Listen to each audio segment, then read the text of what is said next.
ये बिहार आरा शाहबाद की जनता है जिससे प्यार करती है,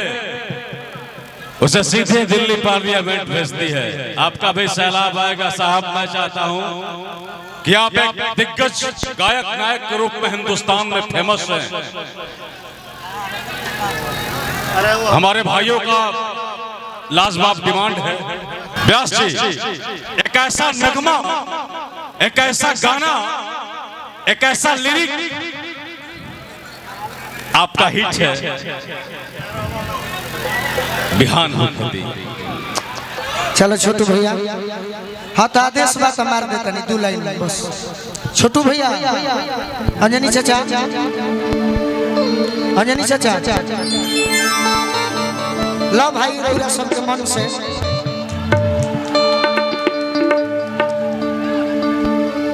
अच्छा अच्छा एगो हमार गाना है, सब गाना के हम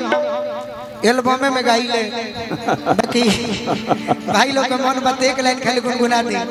कि जाने ला बिहारवा ये गोरी आरा जिला घरवा, अरे कोई के मडरवा धनी हो भाई निरंगा दरवा, जेकर खुद गोली लगल हो रंगदारे बनता। ये गीत हो रहा सबके सुने खातिर और बड़े भाई लोग के मन से मात्र 2.5 से 3 मिनट में मेरा एक सॉन्ग वही कि आज हम पहिला मिलनवा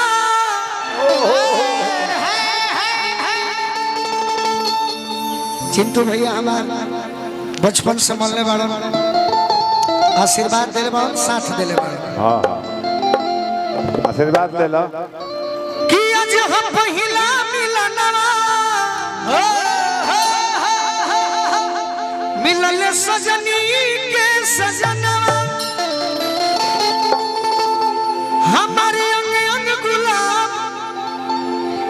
नियन खिलाल बा बदनवा, बदनवा सुनी सुनी भगवान भगवान अरे जन बिहान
विकास की ओर से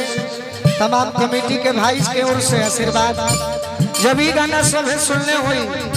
सभे सुनने वाले भैया मैं एक लाइन धुन में खाली बजा दी हो। कौन लाइन? मरही के बाते तो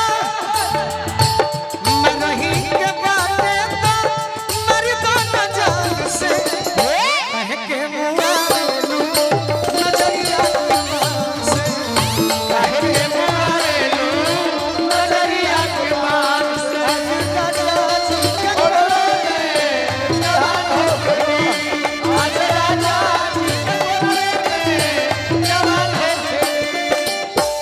बड़े भाई का सेवा आई जगह तार सार चल बड़े पुरस्कार देवे करने हमारे भगिना विकास ठाकुर, अमित राय जी वेल भोजपुरी के मालिक बानी और कंपनी से गीत बोले लैला को भूल जाऊंगा राजा जी के ओठवा में ओठ जम साथी ओठ जम साथी हो ओठ जम साथी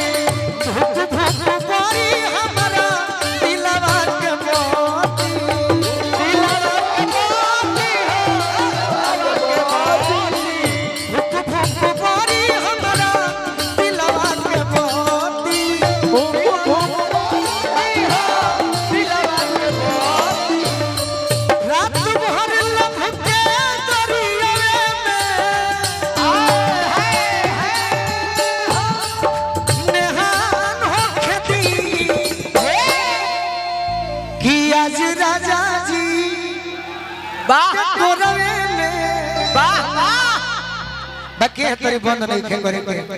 एक लाइन कि गौरी के ललन आजू कि गौरी के ललन आजू अरे रौरी नुजी देवा करिले चिरौरी गौरी के ललन आजू रौरी नुजी देवा गौरी के ललन आजू रौरी नुजी देवा करिले चिरौरी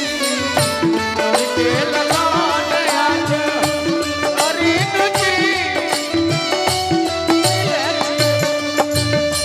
काहे घेरले बिया सोहर भौरी नुजी देवा करिले चिरौरी घेरले बिया सोहर भौरी नुजी देवा करिले चिरौरी रौरी नुजी देवा करिले